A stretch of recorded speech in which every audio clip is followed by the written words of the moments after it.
Ladies and gentlemen, welcome back to It's Showtime. This is your hostess with a Moses, the people's host, the Matt Weinberg. As always, I am honored and privileged to sit next to the Mr. Showtime. How you doing today, Showtime? Hey, man, I am great, Matt Weinberg. You know, the greatest thing about this is we just came off of the Day of Reckoning and Riot Pro Wrestling, and I am amazed at what we came up with and how the crowd reacted to the show. And always, we are coming back to Melbourne November 11th as well. So it's been a joyous day for me, Matt. How are you? Joyous is going to be the word of the day. Yes, sir. I've been good, man. Been great. Excited to hear all about Riot Pro Wrestling and what happened, and hearing from the brains of the operation. I like to hear that. I am the brains. And, you know, some people have forgotten that in Riot Pro Wrestling, and we'll talk a little bit about what's going to happen to them later. But I am the brains. I am the one that brings all the people in for Riot Pro Wrestling and puts on amazing matches, by the way. Like, they really need to give me a lot more respect than I've gotten in the past from a lot of these wrestlers in the locker room. So, just like Mandy Rose, your roster needs to put some respect on your name. They better put some respect on my damn name. That is for sure. Bet. So, with this being said, the rest of the show is going to go as follows. We're going to talk about some Riot Pro Wrestling. We'll get into a little bit of our favorite part of the wrestling week that was past. And then we got a little bit of news. PWI has released their 500 wrestlers for 2020, and we have the top 10. We're going to discuss that. And then yesterday it was announced for Crown Jewel, we are seeing Roman Reigns defend the Undisputed Heavyweight Championships against Logan Paul. So we're definitely going to get into that. So sit back and enjoy the show. Showtime. So unfortunately, you had to strip Zach Monstar of not only the Riot Pro Wrestling Tag Team titles, but also the Heavyweight Championship belt. What happened? Well, you know, Matt, I think there's a good song that I need to sing for you real quick. And it goes a little bit something like this. Na, na, na, na. Na, na, na, na. Hey, hey, hey. Zach's gone. That is exactly what happened. I gave Zach to the beginning of the show to show up. And I know what happened to him. Don't really care. He's gone. Finally, the title is on the right person, and I am rid of Zach Monstar. About time. Well, people, I guess we're not getting the unbiased Showtime for this segment. All right. Well, yeah, you heard it here. He was stripped of his titles. He is no longer there, so I guess we'll find out who the new champions are later. So the next matchup was Jason Sensation defeating Bobby Fanta. Yeah, this was a great one, man. You know, Jason Sensation has been around for a very long time. He's a vet in the game. Came back in to kind of see what Bobby Fanta was going to do. I really love Bobby. He's been awesome as well. He's a hard-hitting guy. Wrestles really is sound as well for him. So this was a nice, great match to just see what it looks like to be an actual wrestling match, and two vets go at it and bring the heat. The heat was certainly brought. So next we have a Valkyries Championship match. Kelsey Reagan defeating Lexi Gomez to retain said champion. I've seen Lexi in action. I've seen Kelsey in action. This was going to be a great match on paper. How do you feel, Showtime? This was another awesome one, man. When you talk about the women's champion, you look at Kelsey. She has really arose to the occasion. Anybody that we put in front of her, she has been able to knock back down again. I don't know if anybody's going to really come in and be able to take that belt from her. And Lexi being, you know, a vet in the game with Riot Pro Wrestling, coming back in, challenging for that belt, put up a hell of a fight as well. And I don't think Lexi is done just yet. So I'm really interested to see what's next. You know, I have to think about who to put up and face against Kelsey on November 11th, man. I just don't know yet. But I know one thing, that I don't think Lexi is over this. I think that she is still wanting to come back at some point and go for that title again, a title that she's held before as well. So, you know, it's going to be a slobber knocker, as Jim Ross would say, for whoever we put up there. Kelsey has been awesome, and I don't know if there's anybody else that can take that belt. I mean, that Valkyrie Championship belt is big, near and dear to her, and she protects it at all costs. Like when she walks in the building, when she's anywhere, she's holding that belt tight as if it was her child. And I think they're going to have to damn near kill her to be able to get that off of her, man. And it was a great match. Interesting. So sounds like Showtime is going to be doing some scouting here in the near future for this women's division that we have. And I'm going to go out and say it. I've been a fan of Lexi for the last 3 years. She's absolutely incredible. So looking forward to see her chasing that title for a little bit as well. So moving on to the next match, you have Sean Scott defeating Brian Badical in a backlot brawl. Man, this one was crazy. You know, Brian ended up with his head busted open, blood everywhere.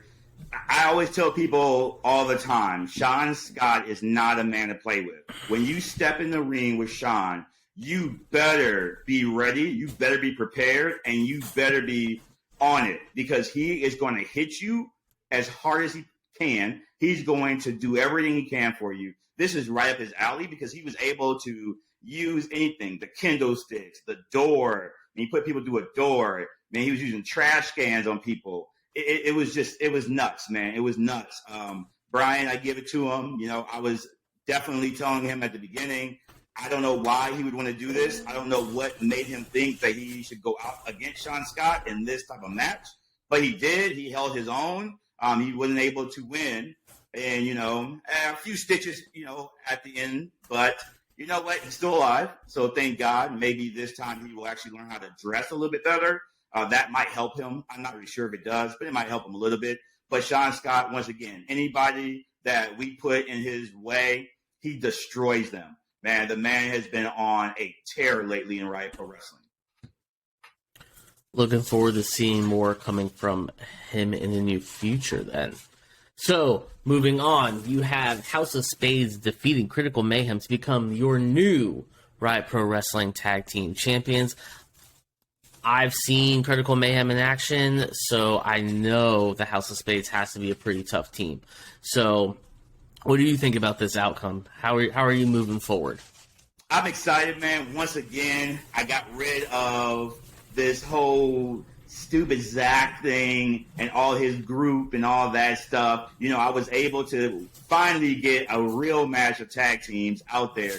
And Critical Mayhem put it all on the line. They are great. They've always been great. They work really, really well together. And they did a lot, man. I really didn't know which way it was going to go. The House of Spades is just too talented. Too much brute force out of them as well, man. So when you're looking at the House of Spades, I would say this, and I would caution any tag team coming to Riot Pro Wrestling. The House of Spades is real. They are tough. They are badasses. And I'm telling you, they are now the title holders, and I don't know if anybody's going to come in be able to take that title off of them. One hell of a match from two great tag teams in Riot Pro Wrestling as well, and it looks like the right tag team won. Well said. Ain't got nothing to add to that. So, your next match is Christian Mills defeating Remy to become the new Young Lions champion in a 2 out of 3 falls match. And I know that this one is personal to Showtime. Try to keep your bias out of this if you can. I know it's going to be hard, Showtime, but what went down? Why was this match so important to you? Well, you know, for the Young Lions title, it's been really important because as you know, Remy has been defending it. Anybody we put in front of them, he has put them down. If you look at the Christian Mills versus Remy rivalry, it goes back years. And so I really wanted to see who was going to come out. We tried this in Daytona, and Remy was able to, win that one. So we wanted to give them another shot. We wanted to see another great match as well from them. So a best of 2 out of 3 falls was the right way to go, to see who really is the best young lions. Now, when you talk to some people at the show, they're going to think that I had something to do with it. Matt, I didn't have anything to do with it. I seen a great opportunity to come out and congratulate both of them on a job well done. The match was awesome. I was in the back. I heard the crowd going crazy for them. So all I did was come out, congratulate, clap, really into the match. And then Remy, for whatever reason, decided that he needs to yell at me and, say that I shouldn't be there when it's my ring he's in. So then he got distracted by me, I guess. He turns back around and Christian Mills puts him out. That has nothing to do with me. At the end of the day, Remy, if you're listening to this, I need you to understand something. I am the authority. I am the one that's putting on these matches that makes it great for you. All you had to do was pay attention to your opponent, not to me. I was coming out there just to congratulate and get a closer look at what was going on, and you took your eye off the prize. It's the first time you did that, Remy. I'm trying to tell you, Remy, you might want to rethink that, but if you need some help, come to Mr. Showtime. Mr. Showtime can help you out and get you to the right spot again, so maybe you could get back to the title. But congratulations to Christian Mills. He's well deserving of it. An awesome champion as well, and I look forward to what Christian Mills can do later for me.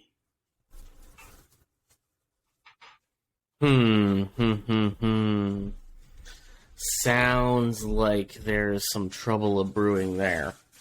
Sound advice that I might add in there, Showtime. Maybe Remy listens, maybe Remy doesn't, but moving forward, it'll be interesting to see what happens with a new Young Lions champion. It's been a long time since we can say that. Very true. So, next, we have a little bit of a situation. Sean Hawley versus RJ of the Booyah Club, and then some scuffling happened. I know you had to bring in reinforcements, and made Sean put his Real Pro Wrestling Top Crown Championship on the line. So run me through this. What exactly happened? And I'm shocked. I hate the Booyah Club. I hate everything about them. They are the most nagging, annoying people I've ever seen in my life. Everywhere I go, they're always trying to make fun. They're always talking about I wear no socks and blah, blah, blah all the time. So, you know what? Because Zach couldn't make it and didn't show up to it, and that's his boys, I decided that, I would give the crowd what they wanted to see. And that really is Sean Hawley getting his ass kicked. That's really what it comes down to.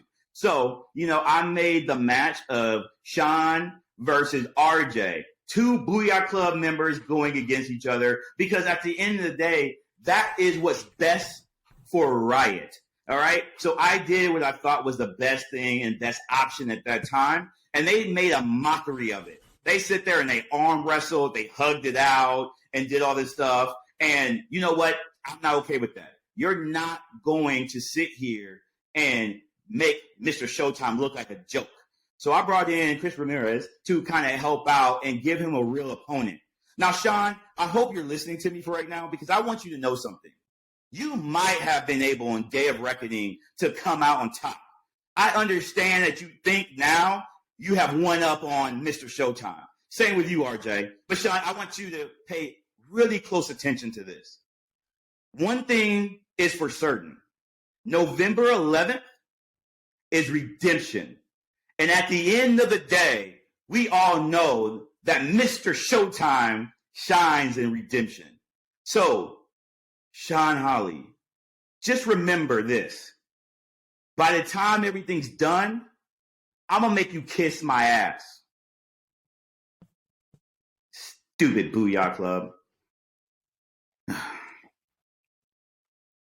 Ladies and gentlemen, I'm speechless. I'm just going to move into the next match, which I know is going to get an even bigger reaction.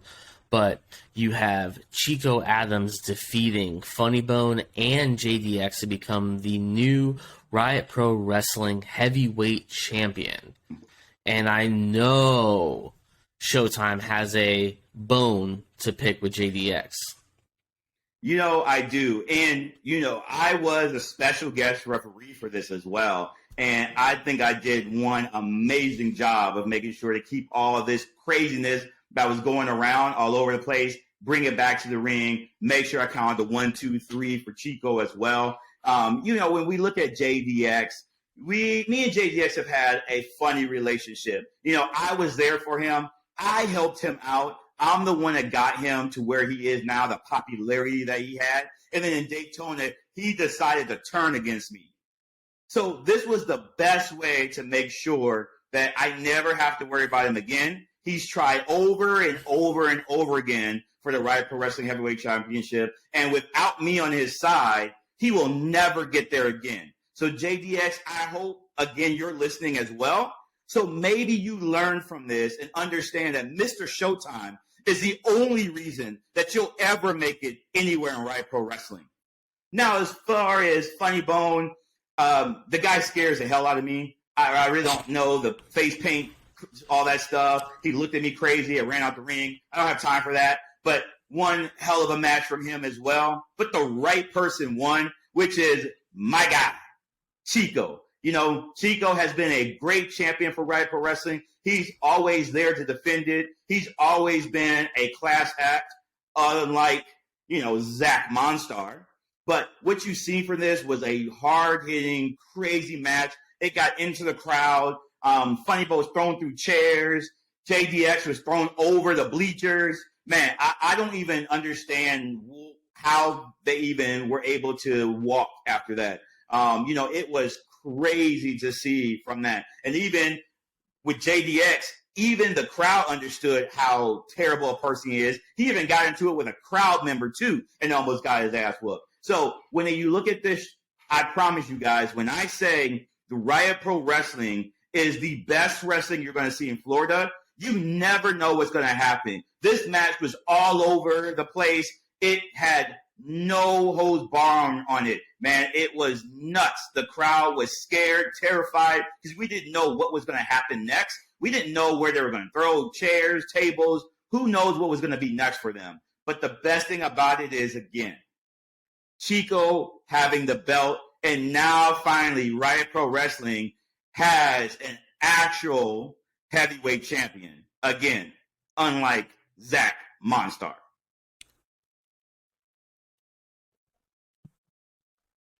All right, then. We can see that Showtime's agenda is really coming into play here.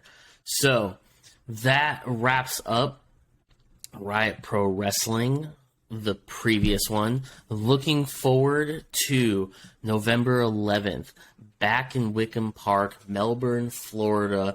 Riot Pro Wrestling presents Redemption. What can we expect besides maybe Remy becoming a Mr. Showtime guy at Redemption? I think the biggest thing you're going to see for Redemption is you're going to see a lot of people, one, who decided that they were going to get over Mr. Showtime. They're going to see what happens when you cross the boss.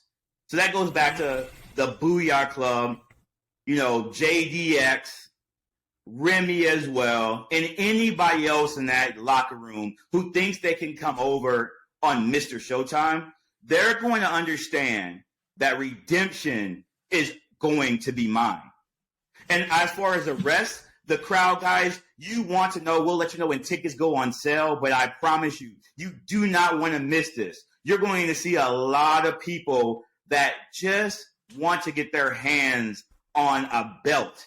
And now we'll have Redemption, where I hope and pray that we can see some of these people come back in and be able to handle their business the right way. Redemption has always been a big show for Riot.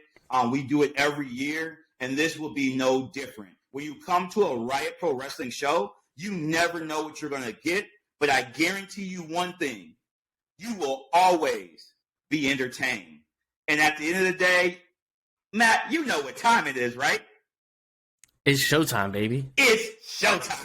That's how I like it. Make sure when we have tickets go released, you go get them. You guys are in the building. We will be doing it again. And Melbourne has always been a home for Riot Pro Wrestling. And I cannot wait to be back in Melbourne. One, Matt, to get my redemption. You know what's interesting, too? His redemption was the first Riot Pro Wrestling event I've ever been to. This, ladies and gentlemen, Riot Pro Wrestling Redemption is essentially what WrestleMania is for WWE. If you're on the fence, just buy a ticket and show up. That's all we can ask. That's it for Riot Pro Wrestling. Let's move on to the other tasty subjects that we got to talk about. So, we had two major promos that were cut this past week. One on WWE, one on AEW. The WWE one, fantastic promo by Kevin Owens in regards to Austin Theory. And the other one, John Moxley, in regards to MJF. Very different promos, but slightly the same. What are your thoughts on these, Showtime? Well, I will first say that these were awesome promos. I'm not a particular Mox fan by any means. I like the energy he brings, and I get it, but, he's just not my style. He's more boring for me to watch. But I really have a ton of respect for the promo he did because it was true. Like, I don't know for say if he believes all of the promo, but the promo he gave was true. You have to care about that heavyweight title. You have to want the prestige to be in that heavyweight title. And for me, I don't think CM Punk ever had that. And so I'm really looking forward to see what happens and who gets the belt next and how much they can elevate that title from it. And then on the KO side, man, Kevin Owens delivered another hell of a promo as well. I really love what Kevin Owens has been doing. I'm happy that he's back to the prize fighter Kevin Owens that we've seen in the past. And, I don't know, so this might be a spoiler, but I think everybody's thinking the same thing. I really hope to see another Sami Zayn, Kevin Owens run together as a tag team. I think against the Usos would be awesome. Or if we don't go that route, then a Sami versus Kevin Owens to lead up to WrestleMania would be another awesome thing to see as well. But as far as the promos go, man, they were both knock out the park promos. I love both of them. I love what they said. I believed in them when they said it. I believed what they were giving me. The energy they had to it was also important and great. And, it's funny that you see two back-to-back promos like that. So not really sure where that came from, but both did a great job. Yeah, I would agree. The Kevin Owens promo actually finally got me to care about Austin Theory and what's going on in that situation. I do agree that I miss the Kevin Owens Sami Zayn battles and the Kevin Owens Sami Zayn tag team, but I don't really think that the Usos are going to turn on Sami. With the way that things are looking, my bet would be that the Bloodline turns on Jimmy. Think so? And that will be my swerve card. The only way I don't see that happening is if you get the Money in the Bank contract involved. So if you get this Kevin Owens, he is the prize fighter now. And what prize is most important? So if you get Theory to put the title on the line, in a way, or the Money in the Bank contract on the line, then you can get Kevin Owens involved. Then you can have Sami Zayn go and say, hey, Us, hey, head of the table, hey, wise man, everyone's got gold besides me. So let me go and get and take care of business and get the Money in the Bank contract from either Kevin Owens and or Austin Theory. Okay. But then the question comes in, well, why is Sami going to go after the championship? It doesn't make any sense. This is where it gets interesting. Is he can either just lay down and let Roman pin him to, create that, or whenever that time comes to possibly dethrone Roman, you can have, or sorry, never mind. I'm going way too far because we're gonna have a new Money in the Bank at that point, and it'll expire. So there is a way to do it where he basically just presents the Money in the Bank contract to the head of the table. Okay. That's not a bad way to do it. I'm very interested to see what's going on. You know, I was never a Roman Reigns fan, but the bloodline work, man, has been incredible. Like, I can just tell. I was watching Roman Reigns on the Logan Paul show, and I can just tell, like, how sharp he is and how far he's come from the past, man. I got a ton of respect for what he's done with this, and this new character is amazing. And you know, when you add Sami Zayn, you would never think that Sami Zayn could be the person that just elevates this even more. But Sami is so good at what he does, man. He's so good. It's going to be sad once he does break away from the bloodline because, dude, like, that's one reason I tune in every week is because I just want to see how goofy Sami Zayn is going to be. And him versus Jay and how they fight back and forth is also entertaining. And it's like, I think what Solo now gives us another dynamic. He can go a lot of different ways with Solo because Jimmy's always been the cool one, right? So I'm excited to see where this goes, man. I'm really excited to see what happens next. I don't know if this swerve is going to be as crazy as you just said, but dude, if that happens, that's even better. Look, man, I'm full of ideas. But yeah, I think that this is finally getting to a place where this sets up Kevin Owens to get into some major stipulations. I think it actually puts some focus on Austin Theory in a non-negative way because he finally looked the part. And I think if you almost run this as a, you know, he has to earn his shot and he has to earn all this sort of stuff, and he does. I think you can have Theory win against Kevin Owens and still make both of them look amazing and not have Kevin Owens drop in any sort of way because he's back to pure Kevin Owens form. That Kevin Owens that, you know, debuted against John Cena for the U.S. title. You know, I think he's getting back into that form. I mean, he looks great, looks like he's probably in the best shape he's been in a while. And his, you know, his persona is at the top of his game ever. Now, if you take that and you flip it and you go over to the AEW, Mox is being Mox, MJF is being MJF. But the one thing that really stood out to me is, yes, calling out CM Punk. CM Punk is not in the business for the business. CM Punk is in the business for himself. You clearly see anywhere that he's gone. You know, I'm now going to coin that CM Punk has finally been in the business long enough to where he's no longer the hero to many of us. He is now the villain. And because you're not seeing CM Punk, you're seeing Phil. And from everything we've heard, everything we've seen, Phil is not the nice person that he portrays, right? You know, so that's one thing that, yeah, good, go. And I think if it was anybody else's company, I think if that would have happened in a WWE locker room, CM Punk would have been fired immediately. Yeah, that's crazy. Especially that scrum, man. Like, just went off the rocker, man, with all of it. And just, you know, to put that out there for the public to see, like, that is the worst place to do it. Like, that's not how you do business in pro wrestling. No, it's not. So, I mean, if I was Tony Khan, I would have immediately fired him, without even second guessing it. Tony needs him though, man. He got to keep those ratings up. He doesn't need it if he actually. That's besides the point. Okay.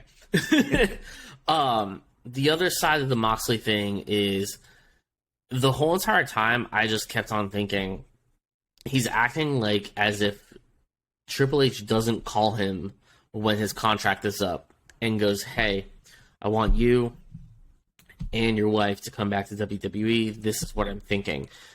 This is what the pay is. It's a new thing. You know, I'm in charge. Vince is no longer here. What do you say?" And I think John Moxley makes that happen. You know, so it almost felt fake in a way where Kevin Owens completely felt real.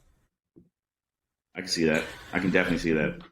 But both promos got me invested into stories and characters that I was not invested into before. And thank God for MJF being back. So I'm excited to see where that goes. Because that was kind of, their back and forth was very interesting as well. And I think that MJF just brings a different type of vibe that really, I'm not sure where they take him off TV, but, really hindered AEW for a very long time. They needed that edgy guy. MJF is the ultimate heel. I mean, he is the ultimate heel now.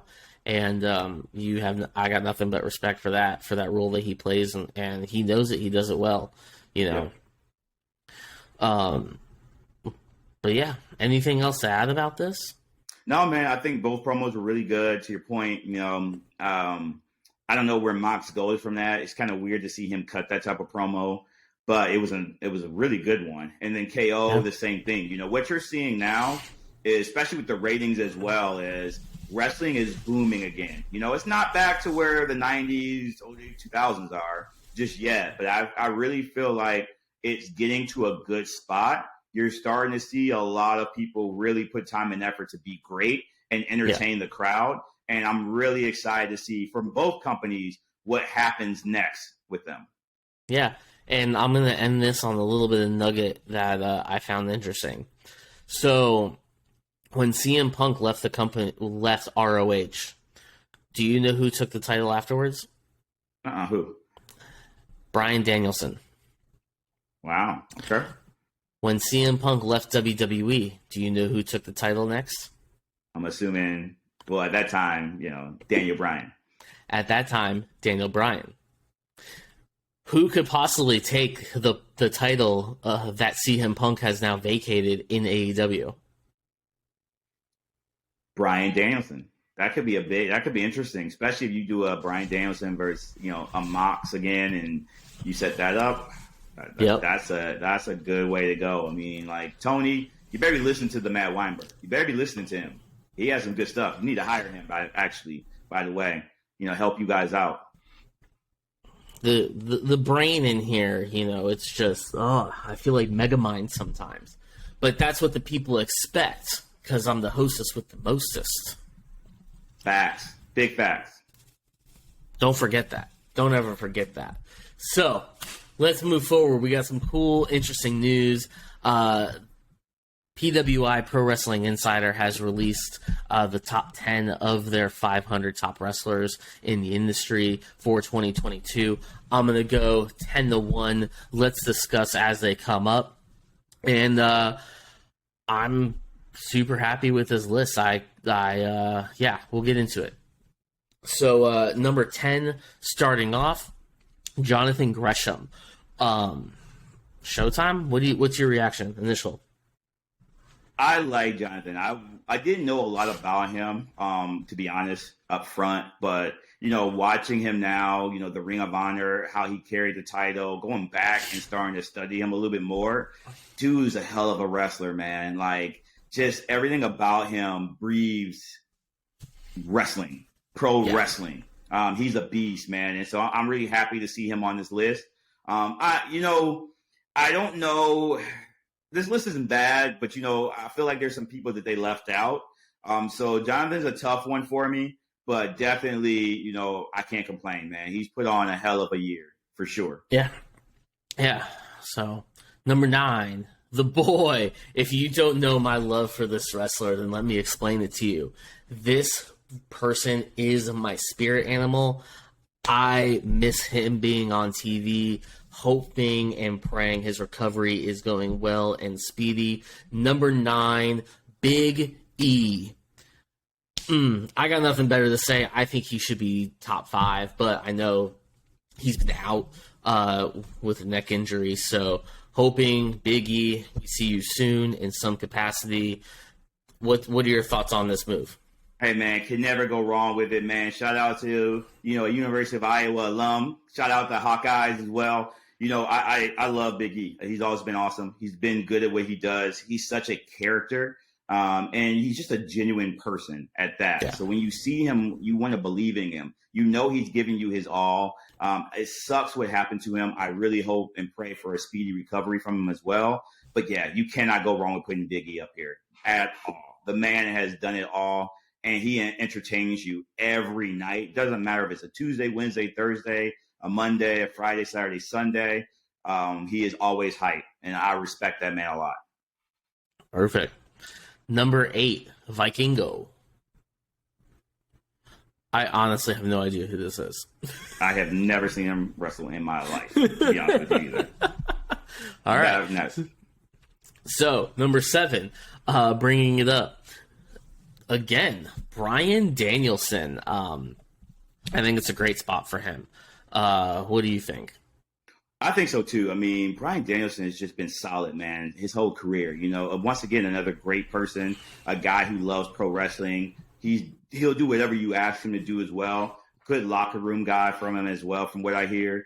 You cannot go wrong. Bryan Danielson, you know, every time he gets in the mat, man, he's going to do the best he can, put on a show for you every time. The man can wrestle anybody. It doesn't matter who it is. And I've seen him change his character and who he is multiple times, and you still see the greatness in him each and every time.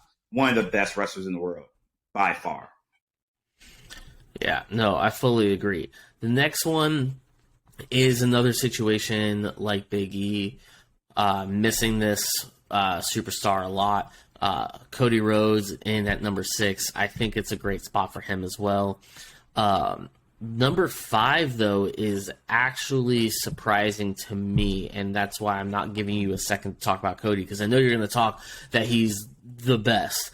I already know how you feel. But number 5 is Bobby Lashley. This is the most surprising pick to me, so I want to hear your thoughts. I think for Bobby Lashley, I'm the same as a lot of people. You know, I knew how great of an athlete he was, but I didn't believe in him in wrestling. That it's something about him I just couldn't believe.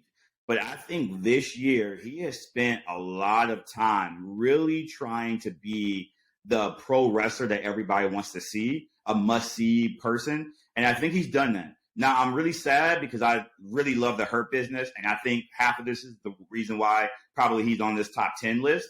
The Hurt Business was amazing to see. But I think really with Bobby Lashley, what he's convinced everybody now is that this is where he belongs. And I didn't really believe that at the beginning for him in his earlier on in his career. So Bobby Lashley, man, has done a ton of work, has been all over the place. That man is a physical specimen. He's a beast. He's another alpha male as well. And every time he goes in the ring, I feel like he gets better and better and better. So it is surprising to see him as a top 10.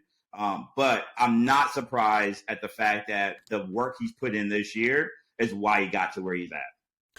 Yeah, and it looks like Seth Rollins is going to be taking him on next, and you know Seth it's going to be just good. Elevates everyone to the next highest level. So, yeah, it's a bit of a surprise for me that he's in the top 5, but, I mean, he's been on a tear lately, so ain't got nothing else to say about that. And I just honestly wanted to hear your opinion. I really am intrigued to see where it goes with him. But number 4 is going to be Hangman Page. I mean, easily one of the greats of AEW right now. I think number 4 is where he probably realistically should be, if not at number 3, because number 3 is now a wash to me. But what do you think about Hangman Page? You know, I personally have not been that impressed with Hangman Page, so I'm sorry for all the listeners who love him. I get it. I respect him as well. Awesome wrestler. For me, if he's going to be a cowboy, then I guess that's what I'm looking for. And I don't feel like he plays into that cowboy role that much, to be honest. But as far as an athlete goes, one hell of an athlete, man. He does some crazy stuff in the ring for him. So I respect his craft, respect him as a pro wrestler. Just not my cup of tea. So I would not have put him as top 4 or in the top 10. Personally, I think that Seth Rollins should be in this over him. And I could list a couple more people that I think would be up there as well. But for sure, I think Seth Rollins would take the Hangman Page spot for me personally. Yeah. So we're just gonna say number 3. We just talked about how we felt about this person, and I know this information has come out after PWI made this list. But number 3, CM Punk, minus everything that's happened over the last couple weeks, I think it's a well-deserved spot because he has been in the title picture since day one, and he is considered one of the greatest of all time in his illustrious career. But going past this is number 2, Kazuchika Okada. And I'm a huge Okada fan. Every time he steps in the ring, it's 5 stars. Doesn't matter who he's up against. Would love to see Triple H sneak in and pick him up when his contract opens up. But no idea on that. What are your thoughts on this? Man, Okada, man. That's all you can say. Like, I don't know a more polarizing wrestler outside of Roman Reigns than maybe a John Cena when it comes to it. Okada has done it all. He's been everywhere, man. That dude is amazing, and I'm with you. If Triple H can figure a way to bring him over to the States, that is going to be amazing. That is going to be I don't even know how to think about that, man. Like, that happens when Okada moves over. That might easily be one of the biggest things that's ever happened in pro wrestling. You know, yeah, and I let that stuff happen. I fully would agree with that. I think it would be bigger than AJ Styles showing up at the Rumble. I think it would be bigger than Cody Rhodes showing up. You know, it would be one of those moments that we talk about for the next generation, which is really, really cool. And it'll introduce a whole new world of people to what New Japan Pro Wrestling offers and what Japanese wrestling offers, and especially with Japanese strong style and all this sort of stuff. So you have so much potential for this right here. And coming in at number 1, this is surprising for thinking about how far he's come in the last couple of years, but extremely well-deserved. Number 1, your tribal chief, head of the table, Roman Reigns, the undisputed heavyweight champion. Honestly, there's nothing else to say. I acknowledge my tribal chief. I mean, I'm Mr. Showtime, so I acknowledge nobody. But what I will say, though, is Roman has come a long way. He's done an awesome job to rebuild himself after, you know, a while of promos not being good, which he talks about in the Logan Paul podcast as well, and just, you know, getting to get better and understanding what he is. And this is who I wanted him to be. From the minute that Roman Reigns came into WWE and we see him in the Shield, this is the guy that I expected Roman to be, and I'm so happy that we got here now for it. When you talk about just polarizing a man that doesn't have to say much but says just enough, this guy can go anywhere in the world, man, and be amazing. And, you know, I'm not I knew that he would be number 1, so, you know, I'm not mad at that at all. I think that he's well-deserving for what he's done. I feel like PWI, when they look at top wrestlers, oh, man, I don't really know what the criteria they're looking for. Is it popularity somewhat or actual wrestling? Not really sure, but either way you go, Okada and Roman Reigns being 1 and 2, you cannot go wrong with that list. Yeah, no, I fully agree with that. I think that John Cena rivalry, that, you know, that one promo where Cena really called Roman out, I think was a catalyst of his career turning. And then definitely him becoming a Paul Heyman guy was just something that strapped a rocket to him that was already attached to him. You know, a couple of years ago, Roman had the belt for a year and everyone was groaning by the end of the year. And, you know, Roman's now closing in on being, if not the longest, he's closing in, if not, he already is the longest reigning champion of all time. And I'm not tired of it. I want more. I want to see people try to step up to the tribal chief and take that, and not only take on him, but take on the bloodline, because it's one of the greatest storylines in wrestling right now. And it's one of the greatest storylines that we've had in the last couple of years, now that it's coming fully to fruition and it's getting more people, more of an NWO DX type of vibe to it.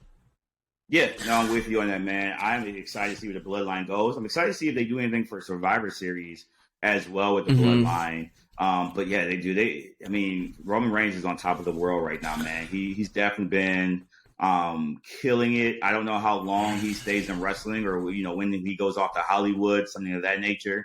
But I can say, especially again, I cannot say this enough. Watching the Logan Paul podcast and really getting to see Roman just be Roman, or Joe, I should say, was so awesome to see. It puts another light on him and what he's learned. He talks about, how he's got better over the time, what he's learned from there, and stuff of that nature, and just how he talks. His psychology of wrestling now has been so amazing for him as well. So yeah, man, Roman, shout outs to Roman, definitely well deserved. Yeah, nothing else to say about that. But that's going to actually segue us greatly into the final segment for this, which is breaking as of yesterday, September 17th. In a press conference, Roman Reigns will put his undisputed heavyweight titles on the line against none other than Logan Paul at Crown Jewel.